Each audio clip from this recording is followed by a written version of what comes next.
بسم اللہ الرحمن الرحیم۔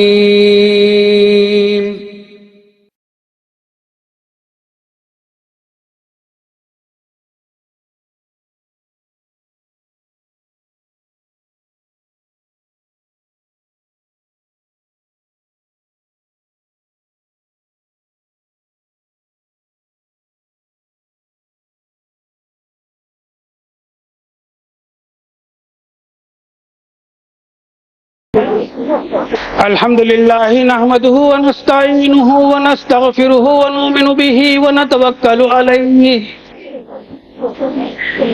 ونعوذ بالله من شرور أنفسنا ومن سيئات أعمالنا من يهده الله فلا مضل له ومن يضلله فلا هادي له ونشهد أن لا إله إلا الله وحده لا شريك له ونشهد أن سيدنا ونبينا ومولانا محمدا عبده ورسوله أما بعد فيا معشر الإخوان قال الله تعالى في القرآن المجيد والفرقان الحميد أعوذ بالله من الشيطان الرجيم بسم الله الرحمن الرحيم يا أيها الذين آمنوا اتقوا الله حق تقاته ولا تموتن إلا وأنتم مسلمون وقال تعالى في موضع يا أيها الذين آمنوا كتب عليكم الصيام كما كتب على الذين من قبلكم لعلكم تتقون وقال النبي صلى الله عليه وسلم خير الزاد التقوى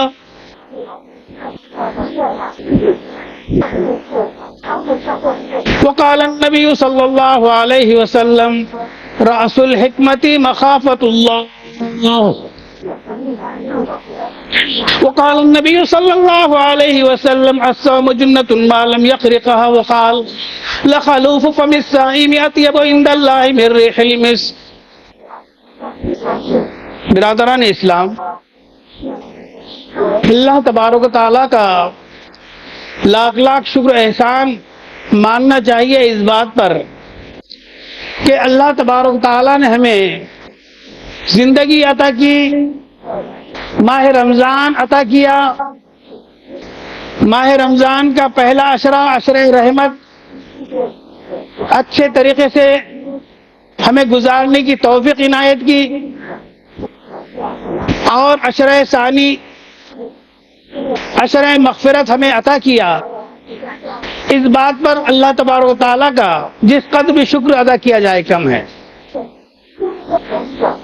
کیونکہ ماہ رمضان کا پایا جانا اور زندگی میں ہمیں رمضان کا مہینہ مل جانا یہ ایک بہت بڑی اللہ تبارک و تعالیٰ کی طرف سے نعمت ہے، اور اس نعمت کا جس قدر بھی شکر ادا کیا جائے کم ہے۔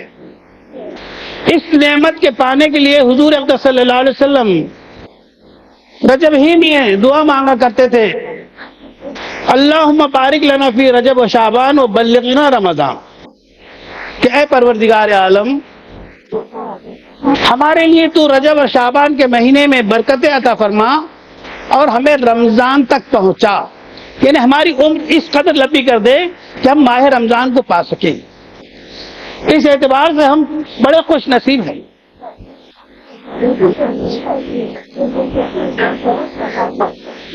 شہید سے پہلے اس شخص کا داخلہ جنت میں ہو گیا جس نے ماہ رمضان پانے کے بعد جس کا انتقال ہوا۔ ایک ایسی ہی شخص کا انتقال ہوا جس کا ماہ رمضان کے بعد انتقال ہوا، تو اس کو کسی صحابی نے خواب میں دیکھا کہ وہ شہید سے پہلے جنت میں داخل ہو گیا۔ اس صحابی نے حضور اکرم صلی اللہ علیہ وسلم سے دریافت کیا کہ ماجرا کیا ہے،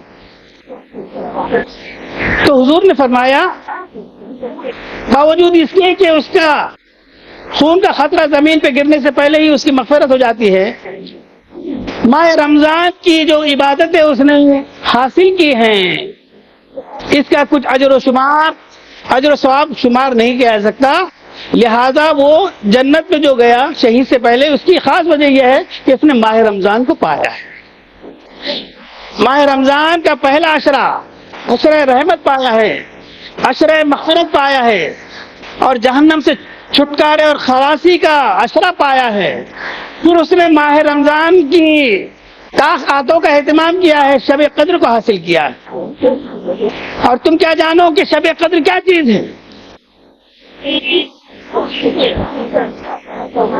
1000 دن اور 1000 راتوں سے نہیں، بلکہ 1000 مہینوں کی راتوں سے بہتر رات۔ زندگی میں کوئی بھی اگر ماہ رمضان کی ایک شب قدر کو پالے صحیح معنی میں، تو سمجھو کہ وہ ساحل نجات کو حاصل کر لے گا، اس کا نجات حاصل کرنا ممکن ہو جائے گا اور اس کا بیڑا پار ہو جائے گا۔ شرط یہی ہے کہ ہم ماہ رمضان کو اس کے تقاضوں کے مطابق گزاریں، اور جس وجہ سے روزے فرض قرار دیے گئے ہیں اس روزے کی غرض و غایت کو سمجھے۔ حاضرین کرام، دولت ایمان سے ہم مالا مال ہیں، ایمان کی دولت ہمارے دلوں سے کوئی چھین نہیں سکتا ہے، اور یہ ایمان کی دولت ایسی ہے کہ زمین و آسمان کی تمام مخلوقات اگر ایک پلڑے میں رکھی جائے اور ایمان ایک پلڑے میں رکھا جائے تو ایمان کا وزن بھاری ہو جائے گا۔ ہمیں اس بات پر بھی بہت فخر ہونا چاہیے کہ ہم کو اللہ تبارک تعالیٰ نے بغیر کسی محنت و مشقت کے ایمان کی دولت سے سرفراز کیا ہے۔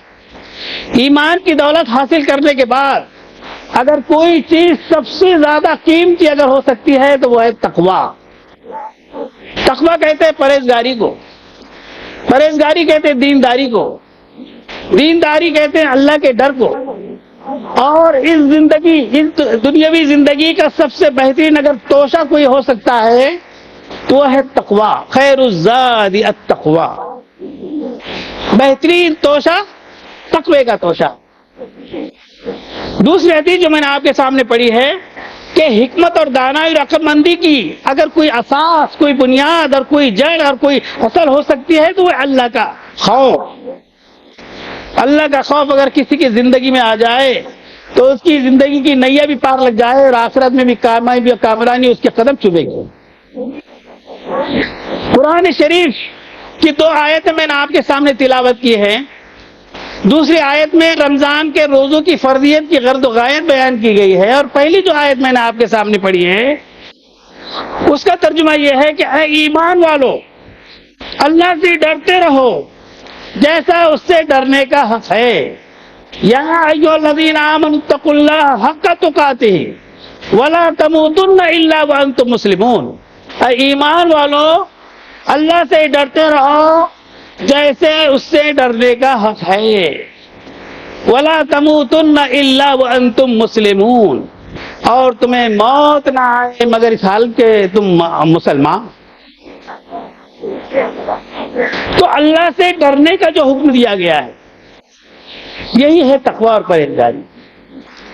اور یہ تقویٰ اور پرہیزگاری اگر کسی چیز سے حاصل ہو سکتی ہے تو وہ ہے روزہ، اور اسی تقویٰ و پرہیزگاری کے حصول کے لیے اللہ تبارک تعالیٰ نے روزے کی عبادت کو فرض قرار دیا گیا ہے۔ یا ایھا الذین آمنوا کتب علیکم الصیام کما کتب علی الذین من قبلکم لعلکم تتقون۔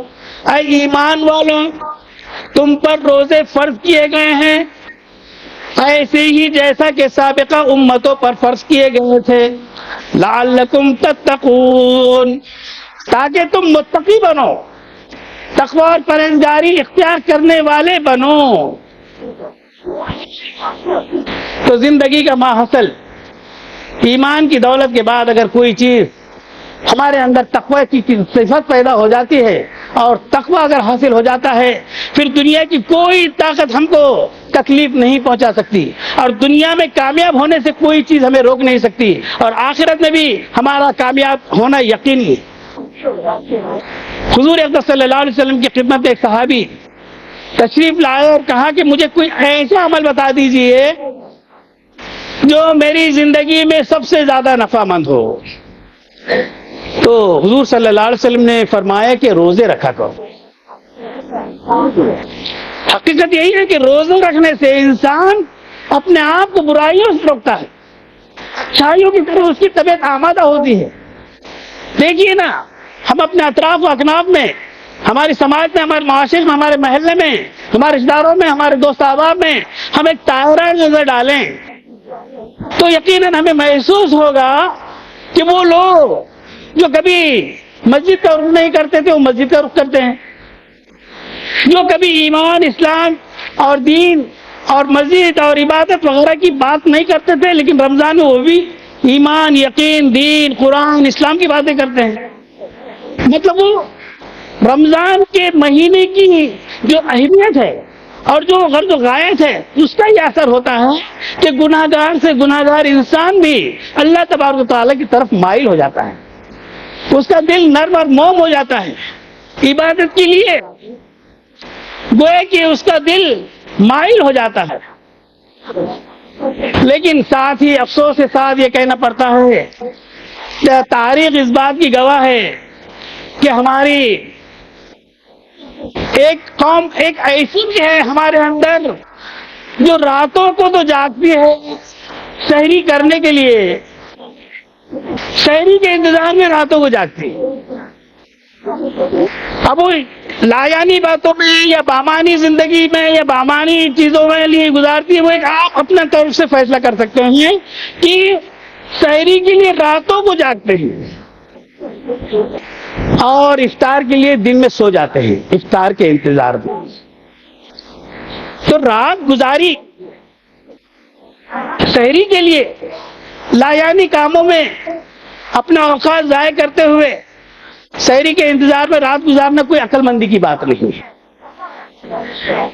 سحری کر لیے اور دن میں اگر سو رہے ہیں اور افطار کا انتظار کر رہے ہیں تو ایسا سونا بھی کوئی سونا نہیں ہے.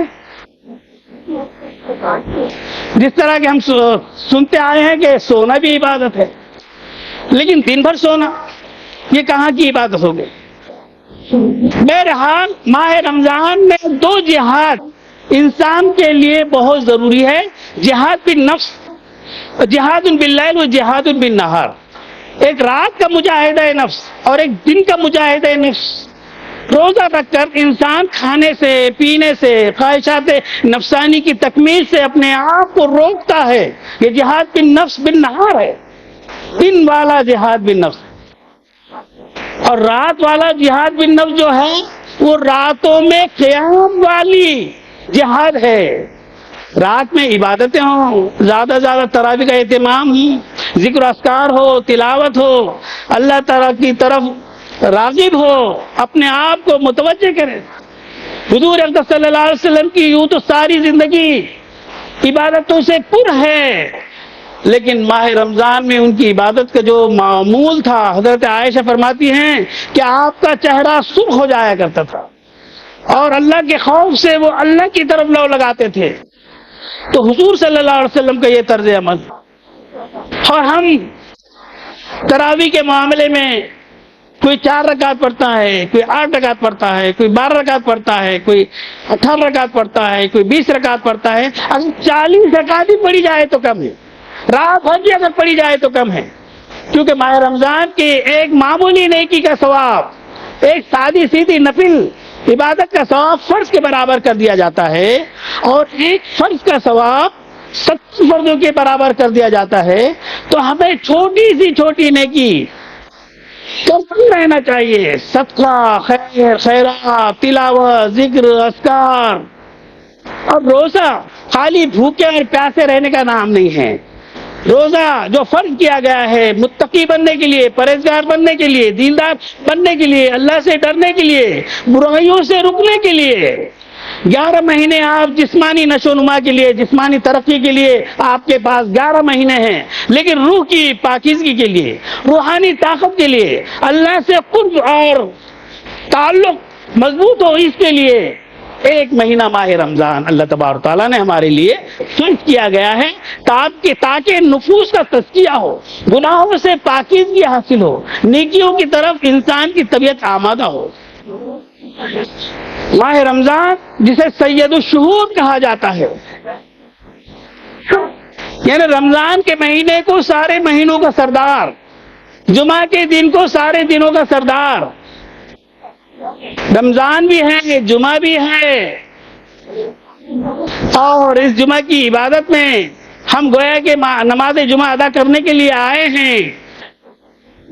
عشرہ ثانی عشرہ مغفرت ہے، اللہ تبارک تعالیٰ اس عشرے میں مغفرت اور بخشش، استغفر اللہ ربی من کل ذنب واتوب الیہ، اس وظیفے کا ورد کثرت سے کر، یا واسع الفضل اغفر لنا، اے مغفرت کرنے والے۔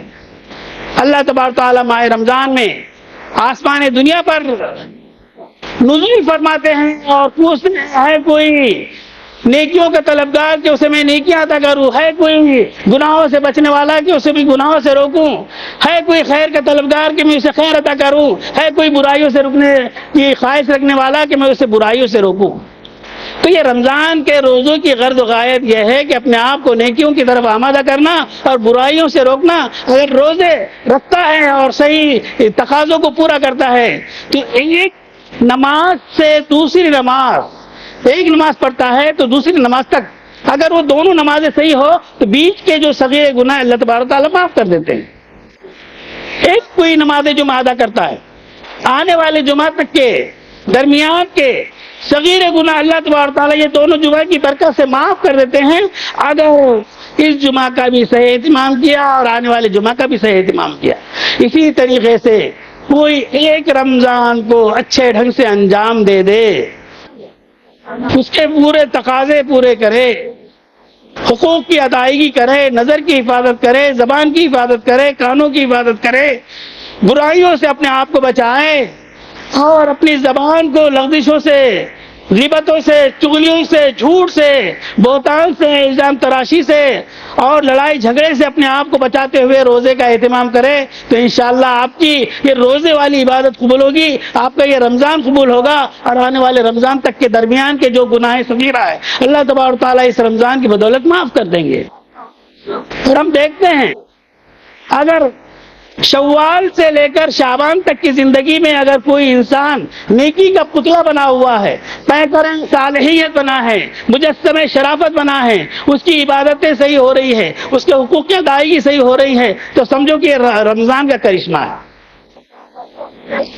اس کے برعکس اگر کسی کے اعمال اور معمولات میں کوئی چینج نہیں آیا، کوئی تبدیلی نہیں آئی، وہی رفتار بے ڈنگی جو پہلے تھی سو اب بھی ہے، اور رمضان کے بعد انہیں نماز پڑھنا چھوڑ دیا، نیکیاں کرنا چھوڑ دیا، مسجد کی طرف آنا چھوڑ دیا، سچ بولنا چھوڑ دیا، دھوکہ دینا شروع کر دیا، خیانت کرنا شروع کر دیا، لوگوں کو ٹوپیاں پہنانا باقی رکھا تو سمجھو اس کے رمضان کے روزے کوئی قبول نہیں ہوئے، رمضان کی عبادت اس کی کوئی کام کی نہیں ہے۔ بہرحال یہ رمضان جو روحانی ترقی کے لیے اللہ تبارک تعالیٰ نے ہمیں عطا کیا ہے اس کی ہمیں قدر کرنی چاہیے اور اس نعمت پر شکر ادا کرنا چاہیے کہ ہمیں یہ بار بار رمضان ہمیں عطا کرتے رہے۔ بہرحال رمضان کی جس قدر بھی فضیلت بیان کی جائے کم ہے، ایک نیکی کا ثواب فرض کے برابر کر دیا جاتا ہے اور ایک فرض کا ثواب 70 فرضوں کے برابر کر دیا جاتا ہے۔ ماہ رمضان اس اعتبار سے بہت اہمیت کا حامل مہینہ ہے کہ اس میں قرآن کریم جیسا مقدس کلام، آخری آسمانی کلام، آخری امت پر رہتی دنیا تک قیامت تک کے آنے والے انسانوں کے لیے بطور سرچشمہ ہدایت نازل ہوا۔ قرآن اس لیے افضل ہے کہ ماہ رمضان میں نازل ہوا، اور ماہ رمضان اس لیے افضل ہے کہ قرآن جیسا کلام اس میں نازل ہوا۔ بے شمار بلکہ تمام آسمانی جو کتابیں ہیں ماہ رمضان میں نازل ہوئی۔ حضرت موسیٰ علیہ السلام پر تورات جو نازل ہوئی 2 رمضان کو نازل ہوئی، حضرت عیسیٰ علیہ السلام پر جو انجیل نازل ہوئی وہ 12 رمضان کو نازل ہوئی، اور زبور حضرت داؤد علیہ السلام پر جو نازل ہوئی وہ 18 رمضان کو ہوئی۔ بہت سارے تاریخی واقعات ہیں جن کا تعلق ماہ رمضان سے ہے۔ سن 2 ہجری ہی میں ماہ رمضان کے روزے کی فرضیت نازل ہوئی۔ ماہ رمضان ہی کی 17 تاریخ کو اسلامی تاریخ کا بہت بڑا معرکہ پیش آیا. یہ سر و سامانی کی حالت میں مسلمانوں نے کفار و مشرکین کے چھکے چھڑا دیے. ابو جہل کی قیادت اور سیادت میں 1000 کفار و مشرکین نے مدینے پر چڑھائی کی. صرف 313 صحابہ نے ان کے ناک کے راستے سے چنے چبوائے اور ان کو راہ فرار اختیار کرنے پہ مجبور کیا. جنگ بدر جس جنگ کے نام سے جانی جاتی ہے وہ اسلامی تاریخ میں ایک عظیم الشان معرکہ ہے، اور اس جنگ بدر میں ہمارے لیے بہت بڑا سبق ہے کہ قلت تعداد کوئی معنی نہیں رکھتی. اگر ایمان والے کم ہوں تو کفار مشرکین کے ہزاروں کے لشکر پر بھی وہ غالب آ سکتے ہیں. آج ہم ہندوستانی مسلمان جن حالات کا شکار ہیں اور جن مصائب سے دو چار ہیں، اگر ہم ان مصائب اور مسائل کی طرف تھوڑی سی بھی نظر ڈالیں تو ہم دیکھیں گے، ہم سمجھ میں آ جائے گا. ہم اپنا محاسبہ کریں، ہم اپنے ایمان کا، ہم اپنے عقیدے کا، ہمارے اپنے معاملات کا، ہمارے لین دین کا، ہمارے حقوق کا، ہمارے کاروبار کا، ہمارے تجارت کا، ہمارے معیشت کا، ہمارے معاشرت کا ہم اندازہ لگائیں.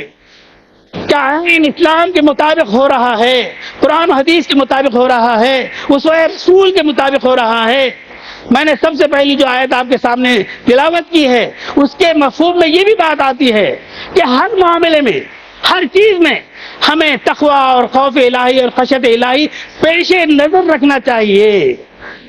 سی سی ٹی وی کیمرے سے انسان جس طرح بچتا ہے کہ ہماری غلطیاں پکڑ میں آ جائے گی، کیمرے میں قید ہو جائے گی، اس سے زیادہ ہمیں ڈرنا چاہیے کہ اللہ تعالیٰ کی جو آنکھیں ہیں، اللہ تعالیٰ کی جو نظریں ہیں، اللہ تعالیٰ نے جو سی سی ٹی وی اپنے پاس رکھے ہیں کہ خلوت میں، جلوت میں، انفرادی معاملے میں، اجتماعی معاملے میں، دن کے معاملے میں، رات کے معاملے میں اللہ دیکھ رہا ہے.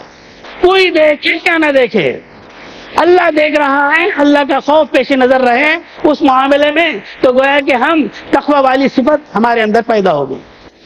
اگر ہمارے اندر یہ صفت پیدا نہیں ہوئی، چلو دیکھتے ہیں کون دیکھ رہا ہے، ارے کوئی دیکھے یا نہ دیکھے اللہ دیکھ رہا ہے.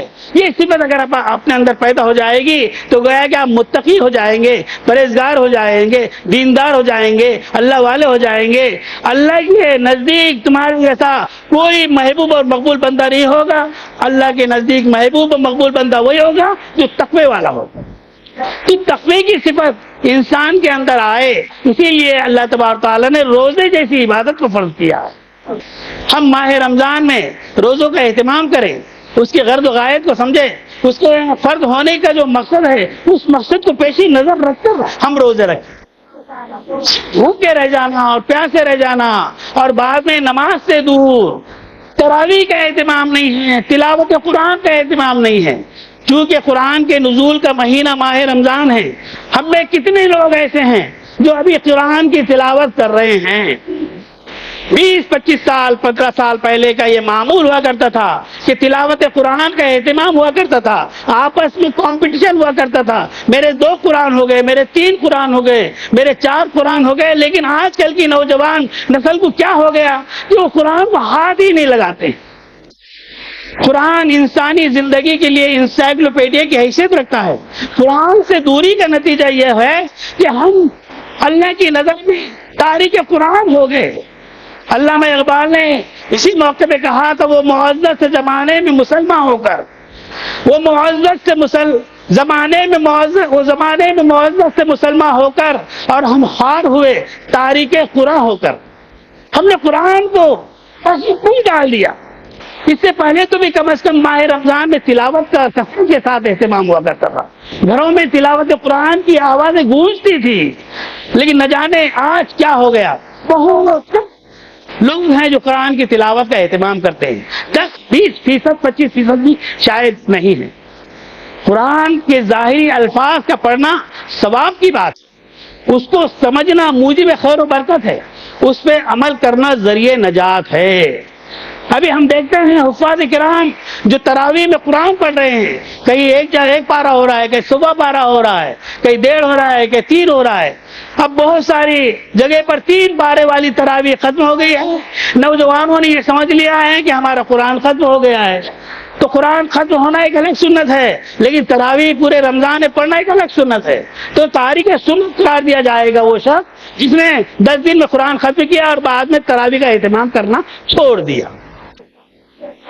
اگر 10 دن میں تراویح اگر ختم کر لیا ہے تو 11ویں دن سے دوسری مسجد میں بھی تراویح پڑھی جا سکتی ہے، کیونکہ رات بھر قیام کو جو ضروری قرار دیا ہے اسی وجہ سے ہے کہ 2 قسم کے جہاد ہے، ایک دن کا جہاد ہے اور ایک رات کا جہاد ہے.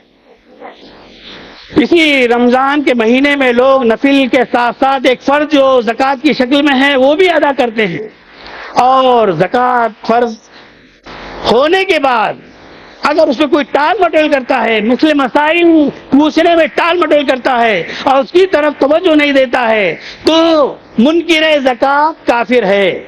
زکوٰۃ کا دل میں خیال نہ لانا یہ فسق و فجور والی بات ہے.